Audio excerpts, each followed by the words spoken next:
Bonjour Majid Cherfi. Bonjour. Écrivain, compositeur, chanteur, poète, romancier, vous êtes tout, vous êtes le créateur absolu, grandi à Toulouse, avec l'envie d'écrire des poèmes d'amour, finalement un jour chanté, avec le groupe Zebda, composé une centaine de titres dont certains sont devenus des grands tubes, et puis vous voici sélectionné au Goncourt avec un roman qui racontait votre vie, Ma part de Gaulois, et maintenant le 3e album solo qui s'appelle Catégorie Reine. C'est une soif de création permanente, Majid. Oui, je crois que oui, parce qu'au fond, je pense que je suis à la quête de moi-même. Et donc, écrire, c'est essayer de me connaître un petit peu plus. Et donc, j'ai cette curiosité de moi qui me fait être dans 1000 activités. Oui, je dirais presque que ce disque-là, c'est la bande-son du livre. Ouais. Oui, alors accidentellement, parce que chapitre après chapitre, je me disais, c'est bon pour une chanson. J'abordais une thématique, c'est bon pour une chanson. Ouais. Et du coup, les chansons arrivaient comme ça pendant le bouquin. C'est la part d'identité, la part de soi que l'on a envie de partager. Ouais. La part de soi dans le sens où ce qui nous intéresse, c'est la part universelle. Et donc, amener l'idée qu'il faut que chacun de soi soit une part de tous. Et la fraternité naîtra de ça, puisque c'est une quête éperdue de l'humanité que la fraternité. Et les gens tristes. Les gens tristes, ils sont là, c'est le titre d'une chanson, avec un formidable duo avec Olivia Ruiz sur ce nouvel album. Ouais. Pourquoi les gens tristes ? Mais parce que c'est cette espèce de mélancolie des gens qui rêvent, qui jouent au hasard, les jeux de hasard, pour s'en sortir. On est paumé, on ne sait plus, et on compte plus que sur la chance pour essayer de trouver... Et donc il y a une espèce de tristesse à penser qu'il faille compter sur le hasard pour trouver une vie meilleure. Majid Cherfi. 3 chevaux dans le bon ordre, et quand on n'a plus rien du tout, on joue le tout sur le tout. La tête se remplit d'ustensiles complètement inutile. Oh, j'aimerais bien vous y voir. Les gens tristes sont pleins d'espoir. Les gens qui ont le teint pâle ont la tête dans les étoiles. Ils attendent un héros que sorte si bon numéro. Celui qui est raide et bien décidé à jouer sa vie avec les dés, mais la misère à ses côtés est comme un lien de parenté. Il se dit... C'est la voix d'Olivia qui est là, hein. La misère à ses côtés, comme un lien de parenté, et derrière le doux, il y a la révolte, il y a aussi ce que l'on est tous au fond de soi, ce qu'on veut être. Hein. Absolument. Et on veut être une étoile. Et chacun de nous se dit, est-ce que je peux avoir ma part de bonheur, en fait. Oui, c'est possible, ça, d'y croire. De croire à ça malgré la dureté du monde. Oui, c'est une obligation. Je crois qu'on est condamné à croire en quelque chose de meilleur, parce qu'on ne peut pas vivre en se disant ça n'ira pas mieux demain. Donc on a ce besoin de chercher une issue. Oui, on voit un dessin animé dans ce clip. Ouais, hein. ouais. C'est un rêve de gosse, ça, Majid, non ?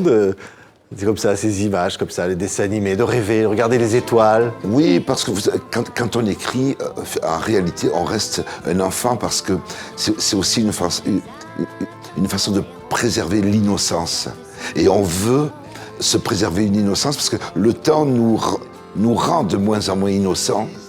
Et donc l'écriture permet de conserver comme une espèce de fraîcheur comme ça, ouais, permanente. Et derrière, dans ce disque, il y a toute l'émotion. Une chanson s'appelle « Tu ouais. », une chanson qui parle de votre père, ouais, de la dureté de la vie, du combat de la vie. Ouais. Oui, j'accompagnais mon père au marché du Cristal, à Toulouse, au centre-ville, et il croisait les ouvriers de la semaine, du chantier. Il les vouvoyait et eux le tutoyaient. Et donc, mon encre a dû devenir rouge très tôt dans ma vie à cause de ça. Et j'ai essayé d'y expliquer le tu amical, du tu condescendant, et puis le vous poli, le vous à plusieurs personnes. Et ça a été notre bagarre entre mon père et moi. Ta langue française, elle est trop compliquée. Puis il y a la présence des femmes, la féminité qui est très importante dans ce disque. Hein. Ouais, D'ailleurs, ouais. qui s'ouvre avec une chanson qui s'appelle donc Les filles d'en face. Vous dites le féminin de Voyou, c'est voyelle. C'est ça? Ouais. Oui, parce que rendre à la féminité une espèce d'érudition voyelle, alors qu'au masculin, c'est la connerie, quoi. Et au fond, si vous voulez, c'est vrai que j'ai une écriture féministe parce que j'ai trouvé dans le combat des femmes quelque chose de similaire avec notre combat à nous, fils d'immigrés. Et quand elle disait, oui, on est discriminés, mais moi aussi, j'étais derrière les femmes en train de dire, moi aussi, je suis discriminé de la même manière. Et donc, j'ai calqué mon combat sur le combat des femmes pour leur dignité. Ouais. Et puis derrière ça, l'envie de chanter, l'envie d'écrire, l'envie de témoigner par la littérature, par l'art. Ouais. Ayo. Oui. Ayo, une autre chanson du disque. Ouais. Qui est aussi voilà, une chanson qui évoque l'espoir des filles de s'en sortir, on sacrifiera ce qu'il faudra sacrifier, mais il faudra qu'on atteigne notre liberté. Ouais. Ayo. Alors, vous cherchez partout pour faire un disque à la manière d'Alain Chamfort. Ouais. Voici Magid Cherfi. On est à Toulouse, là, hein? On a Toulouse, place Ah. Arnaud Bernard. Allez, sur la place, regardez. sort. Aïe, oh, si jamais je m'en sors, je vous dis pas. Oh, dans ma petite Amazonie, elles ont dans les oreilles un Sony, les filles et aux pieds une chaîne. Oh, elles en pincent pour le hip-hop, qui les traite un peu de salopes. Pour qui voulez-vous qu'on les prenne? Beethoven est pas dans les envies, Ivochi dans le R&B. Il est bon que pour le solfège. Oh, y a des petits chanteurs français, mais avant qu'ils te fassent danser, il en est tombé de la neige. Aïe, putain de mauvais sort. Aïe, si jamais je m'en Envie de vous voir sur scène, Magid Cherfi, bientôt, donc en concert, comme ça, solo, avec les copains, toujours pour faire de la musique. Et catégorie reine, le titre de ce disque. Ça veut dire que malgré tout, ça reste un combat. Hein. On a dit, vous montez sur un ring un peu. Hein. Oui.